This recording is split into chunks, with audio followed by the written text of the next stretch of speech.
Hello students. आज हम लोग करंट अफेयर्स का एक बड़ा इंपॉर्टेंट टॉपिक डिस्कस करने जा रहे हैं और ये लगातार न्यूज में बना हुआ है। और ये जो आपका टॉपिक है ये मिनरल्स से रिलेटेड आपका है। पॉलीमेटेलिक नोड्यूल्स के बारे में आप लोगों ने सुना होगा और ये ऐसे मेटल्स हैं जिनका बहुत ज़्यादा उपयोग होने की पॉसिबिलिटी है। इसमें रेयर अर्थ मेटल्स भी मिलते हैं, साथ ही साथ में आप देख सकते हैं कोबाल्ट, निकल, गोल्ड, सिल्वर की भी पॉसिबिलिटी इन सारे पॉलीमेट्रिक नोड्यूल्स में आपको देखने को मिलेगा। और ये सारी लड़ाई धीरे धीरे संसाधनों की तरफ बढ़ती जा रही है। हर एक देश संसाधनों के दौड़ में लगा हुआ है, पहले भी ऐसा था, अब भी वैसा ही है। और क्योंकि चाइना का इन्वेस्टमेंट आप देखिएगा कि लगातार हमारे पड़ोसी देशों में बढ़ते जा रहा है due to certain policies of China, जैसे डेप्ट ट्रैप पॉलिसी है, उधार की नीति वाली जो उसकी राजनीति है उसकी वजह से भी। और हाल फिलहाल में श्रीलंका के आसपास उसने काफी इन्वेस्टमेंट, श्रीलंका, मालदीव, इन सारे देशों में काफी इन्वेस्टमेंट किया है। और श्रीलंका ने लगभग अपने समुद्र तट से 200 नॉटिकल माइल्स तक तो आपका एक्सक्लूसिव अनन्य आर्थिक क्षेत्र होता है, एक्सक्लूसिव इकोनॉमिक जोन होता है, जहां तक कोई देश अपने माइनिंग के अधिकार को जाके उसके आसपास के जो खनिज मिलते हैं उनका दोहन कर सकता है। लेकिन श्रीलंका ने 200 नॉटिकल माइल्स के बियॉन्ड 500 नॉटिकल माइल्स तक इंटरनेशनल सीबेड अथॉरिटी से क्लेम किया है कि हमें यहाँ पे खनन करने का अधिकार दीजिए। और जैसा कि ये अनुमान लगाया जा रहा है कि इसके पीछे जो शक्ति काम कर रही है वो चाइना की ही पावर है, क्योंकि श्रीलंका के हम्बनटोटा में और श्रीलंका के और सारे पोर्ट्स में, इंफ्रास्ट्रक्चर में काफी इन्वेस्टमेंट है। With the help of Sri Lanka China can mine these areas. तो एक मेजर प्रॉब्लम आपका जनरेट होगा और वो रिसोर्स की लड़ाई है इंडियन ओशियन में।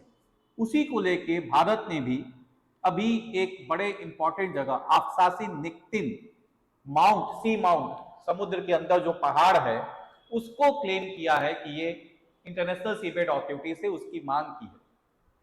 तो उसी के बारे में आज चर्चा किया जाएगा। क्या है इस टॉपिक को देखा जाए।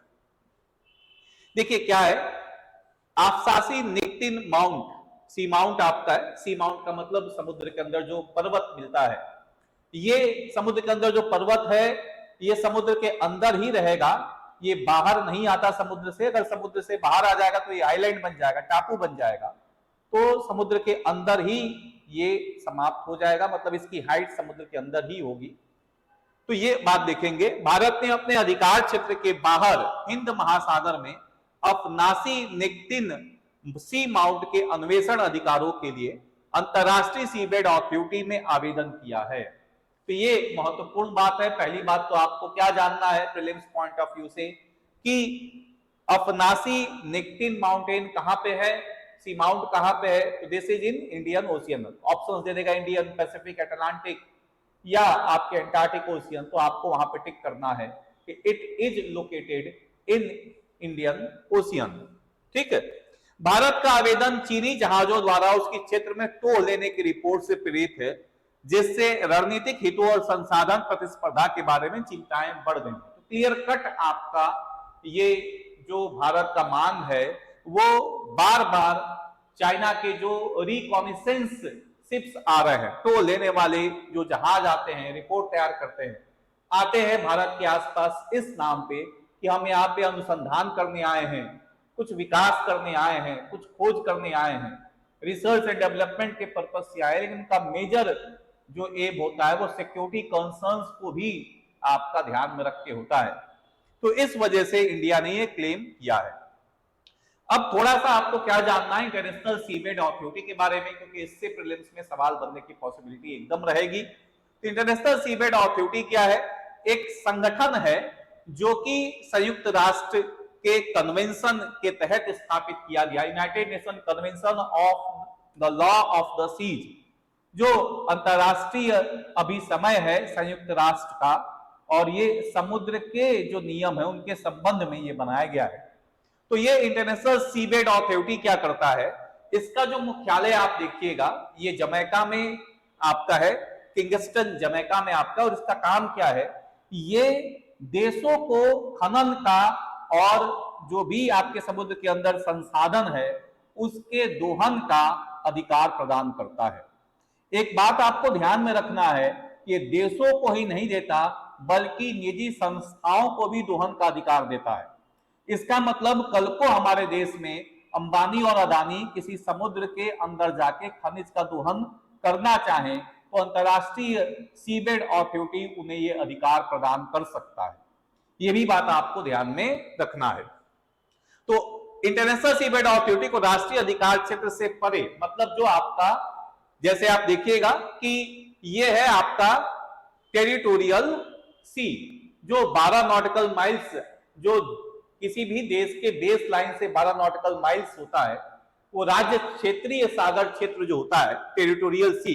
उसके बाद अनन्य आर्थिक क्षेत्र होता है, और अनन्य आर्थिक क्षेत्र तो समुद्र के ऊपर होगा और समुद्र के नीचे आपका कॉन्टिनेंटल शेल्फ कहा जाता है, ये रहेगा।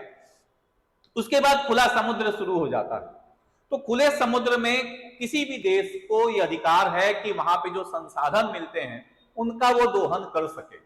लेकिन इसी खुले समुद्र में जो अंतरराष्ट्रीय seabed authority, international seabed authority है, वो कुछ देशों को यह अधिकार दे देता है कि ये पर्टिकुलर क्षेत्र आपका है और इसमें जो खनिज मिलेंगे उसका दोहन आप कर सकते हैं। वो देश पर्टिकुलरली कर सकता है, यहां तक कि किसी निजी संस्था को भी अधिकार दिया जा सकता है। अब देख लीजिए इसमें जो मेजर पॉइंट है, आईएसए को राष्ट्रीय अधिकार क्षेत्र से परे अंतरराष्ट्रीय समुद्री क्षेत्र में खनिज संबंधी गतिविधियों को विनियमित करने का काम सौंपा गया है, जिसमें पॉलीमेटेलिक नोड्यूल्स, पॉलीमेटेलिक सल्फाइड्स और कोबाल्ट समृद्ध फेरोमैग्नीज क्रस्ट शामिल हैं। तो इंटरनेशनल सीबेड अथॉरिटी को जो नेशन की समुद्र की रेखा है, बाउंड्री है, 200 नॉटिकल माइल्स के बियॉन्ड जो आपका खुला समुद्र है, वहां पे देशों को खनिज के दोहन का अधिकार और निजी संस्थाओं को भी खनिज के दोहन का अधिकार दिया जाता है, जहां पे पॉलीमेट्रिक नोड्यूल्स, पॉलीमेट्रिक सल्फाइड्स, कोबाल्ट समृद्ध फेरोमैग्नीज क्रस्ट शामिल हैं। अब प्राधिकरण कुछ नियमों और पर्यावरणीय सुरक्षा के उपायों के अधीन गहरे समुद्र में खनन के लिए देशों को और निजी संस्थाओं को अधिकार देगा। एक पॉइंट और आपको यहाँ पे बड़ा महत्वपूर्ण समझना है, वो क्या है, अनक्लॉज के अनुच्छेद 156(2) के अनुसार जितने भी अनक्लॉज के सदस्य होते हैं वो सब इंटरनेशनल सीबेड अथॉरिटी के भी सदस्य होते हैं। इसका मतलब इसमें 169 सदस्य हैं, 169 है, 168 आपके अनक्लॉज के सदस्य हैं, प्लस एक और यूरोपियन यूनियन जुड़ेगा, मतलब 168 countries are there plus 1 European Union, total 169 are the members of UNCLOS. UPSC में क्वेश्चन बन सकता है, स्टेट पीसीएस में बन सकता है कि इंटरनेशनल सीबेड अथॉरिटी के सदस्य कितने होते हैं, कौन निर्धारित करता है। तो ये अनक्लॉज के जितने सदस्य होंगे वही इंटरनेशनल सीबेड अथॉरिटी के भी सदस्य होंगे। चलिए अब आगे देखते हैं। अब देखिए क्या बात है, महाद्वीपीय शेल्फ के दावे और नीतिहार, मतलब why they are claiming continental shelf, क्यों मांग की जा रही है कि कॉन्टिनेंटल शेल्फ के बियॉन्ड हमें जमीन, हमें समुद्र में दोहन करने का स्थान चाहिए। ये बात आप देख सकते हैं। बेसिकली इसमें सिंपल सा पॉइंट है, क्योंकि ये जो एरियाज हैं ये काफी मिनरल रिच हैं किसी भी देश के। यहां तक की रिपोर्ट्स ये कहते हैं कि आप एक बहुत छोटे स्तर पे भी समुद्र का दोहन कर पाए, पॉलीमेट्रिक नोड्यूल्स और पॉलीमेट्रिक सल्फाइड्स का दोहन कर पाए, तो किसी भी देश नहीं पूरे विश्व की जो ऊर्जा की जरूरतें हैं सब पूरी हो जाएंगी। सारी की सारी जरूरतों को पूरी करने की क्षमता रखता है समुद्र। इस वजह से देश आपके महाद्वीपीय शेल्फ के दावे के लिए आगे आ रहे हैं बार बार। इसमें कौन कौन से आपके मिलने की संभावना है, खनिज जैसे तांबा, जस्ता, सोना, चांदी, ये सब मिलने की संभावना है। इस वजह से बड़े सारे देश आपके कॉन्टिनेंटल शेल्फ के दावे को लेके सामने आ रहे हैं। अब देखिए हमारे पास क्या है, हमने अभी कार्लसबर्ग रिज, ये भी एक एरिया है जिसको क्लेम करने की बात किया है इंडिया ने। दूसरा आप देख सकते हैं कि इसके अलावा निकटिन सी माउंट, इसको अभी हम क्लेम कर रहे हैं। और तीसरा आप देख सकते हैं सेंट्रल इंडियन ओशियन बेसिन, ये हमारे पास ऑलरेडी है। 75,000 स्क्वायर किलोमीटर का एरिया, 75,000 नहीं, 1,500 मतलब 1,50,000 स्क्वायर किलोमीटर का एरिया हमारे पास ऑलरेडी है, जहां पे अब हम लोग खनिज का दोहन करने के लिए काम करना शुरू कर दिए हैं।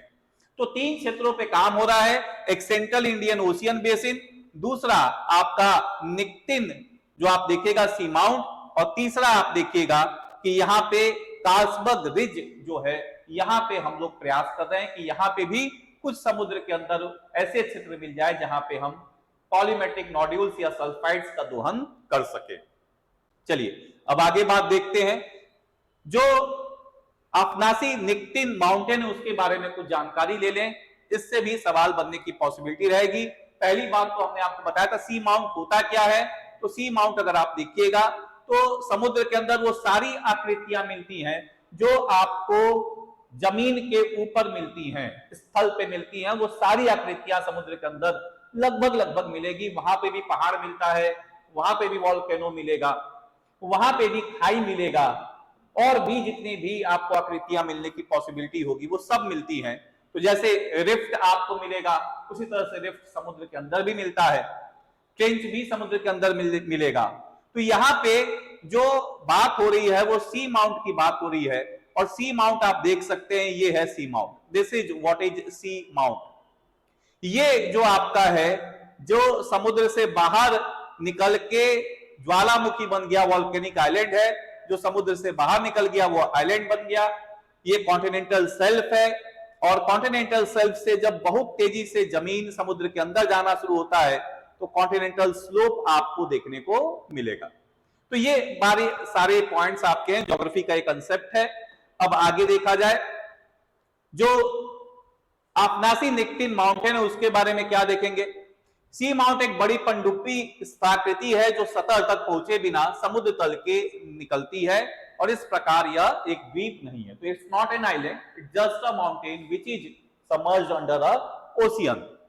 भारत के तट से लगभग 3,000 किलोमीटर दूर स्थित अफसासी निकटिन माउंटेन मध्य हिंद सागर बेसिन में एक महत्वपूर्ण संरचनात्मक विशेषता है। 400 किलोमीटर लंबा है, 150 किलोमीटर चौड़ा है, 4800 मीटर इसकी समुद्री गहराई है, और 1200 मीटर तक बढ़ जाती है। तो ये सब कोई फैक्चुअल पॉइंट है, इसका कोई बड़ा महत्व नहीं है, लेकिन एक बार जरूर आप पढ़ लीजिएगा। इसकी खोज एक समुद्री अनुसंधान अभियान के दौरान की गई थी, जिसका नाम रूसी खोजकर्ता अफनासी निकटिन के नाम पर रखा गया था। तो ये जो पूरा माउंट है, इसको किसने खोजा था? एक रसियन आपके खोजकर्ता था अफनासी निकटिन, इसीलिए इसका एन सी माउंट नाम से जाना जाता है। अब अगला पॉइंट इसमें देख लीजिए, ये कहां पे है, ये देख लीजिए श्रीलंका के जस्ट नीचे आप देख सकते हैं, यहीं पे आपको मिलेगा सीबीआईओ, इधर मिलेगा आपको कार्लसबर्ग रिज। ये कार्लसबर्ग रिज है, इधर कार्लसबर्ग रिज, इधर सीबीआईओ, इधर अफनासी निकटिन माउंटेन। तो 3 जगहों पे प्रयास हो रहा है, ये हमें मिल चुका है, इस पे अभी प्रयास चल रहा है, इस पे भी मांग चल रही है। चलिए अब आगे बात करते हैं। भारत के पॉलीमेट्रिक नोड्यूल्स के दोहन के लिए अंतरराष्ट्रीय सीबेड अथॉरिटी द्वारा मध्य हिंद सागर बेसिन सीबीआईओ में 75,000 वर्ग किलोमीटर की एक साइट आवंटित की गई है। तो ये लगभग आपका क्या था, लगभग 1,50,000 वर्ग मीटर को हमें दिया गया था। 1987 में भारत को अग्रणी निवेशक का दर्जा प्राप्त था, लेकिन 2002 के आसपास हमने इसका पूरा अध्ययन किया। अध्ययन करने के बाद हमें समझ में आया कि इसमें जो क्षेत्रफल हमारे उपयोग का है वो केवल 75,000 वर्ग किलोमीटर क्षेत्र का है।